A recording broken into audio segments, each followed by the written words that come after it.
Hello प्यारे दोस्तों, स्वागत है आप सभी का मेरे इस नए YouTube चैनल में। मैं हूं एमडी खालिद। आज मैं आप लोगों को कक्षा 10 गणित का जो पहला चैप्टर है वास्तविक संख्या, उसके बारे में मैं आपको बताने वाला हूं। वीडियो में बने रहिए ताकि आपको वास्तविक संख्या के बारे में पूरा बेसिक से अच्छे से जानकारी हो सके। वास्तविक संख्या जानने से पहले हमें संख्याओं पद्धति के कुछ संख्या के बारे में जानना जरूरी है, जिसके लिए मैंने लिखा है यहाँ पर आपको 5 संख्या, जिसमें से सबसे पहला संख्या है प्राकृत संख्या। प्राकृत संख्या को अंग्रेजी में नेचुरल नंबर कहा जाता है।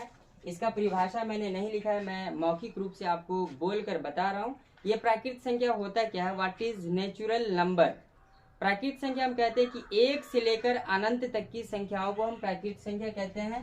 जैसे 1, 2, 3, 4, 5, 6 डॉट डॉट डॉट, इस तरह से अनंत संख्याएं हैं जो प्राकृत संख्या है।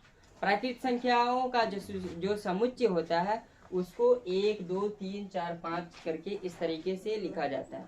प्रत्येक प्राकृत संख्याओं के बीच 1 का डिफरेंस होता है, डेट मीन्स कि 1 का अंतर होता है।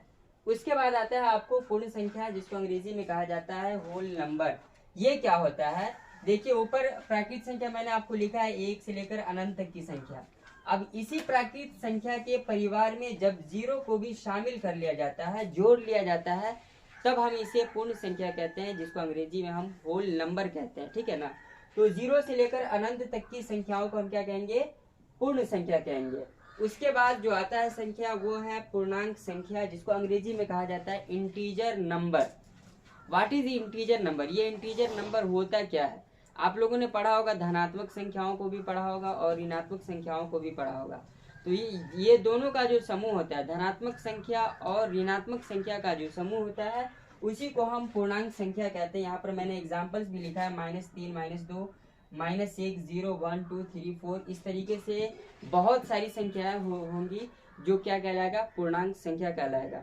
उसके बाद आपको आता है सम संख्या, जिसको अंग्रेजी में कहा जाता है इवेन नंबर। क्या कहा जाता है, इवेन नंबर। ये होता क्या है, आप लोग भाग पढ़े होंगे। वैसी संख्या, बहुत सारी ऐसी संख्या है जो जिसमें 2 से पूरा पूरा भाग लग जाता है। डेट मीन्स कि वो संख्याएं 2 से पूर्ण रूप से विभाजित हो जाती है। तो ऐसी संख्या जो 2 से पूरा पूरा कट जाए उसे हम सम संख्या कहते हैं। जैसे 2, 4, 6, 8, 10, इस तरीके से बहुत सारी संख्याएं हैं। सम संख्या का जो व्यापक रूप होता है, जिसे हम मानक रूप भी कहते हैं, वो होता है 2m।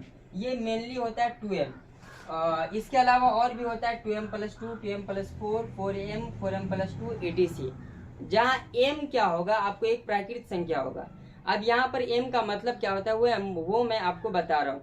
m के जगह पर अगर हम कोई भी प्राकृत संख्या रखेंगे, 1 से लेके चाहे कोई भी संख्या, तो हमें वो सम संख्या प्राप्त होगा। व्यापक रूप का मतलब यही होता है कि अगर m के जगह पर हम किसी भी प्राकृत संख्या को रखेंगे तो हमें एक सम संख्या प्राप्त होगी।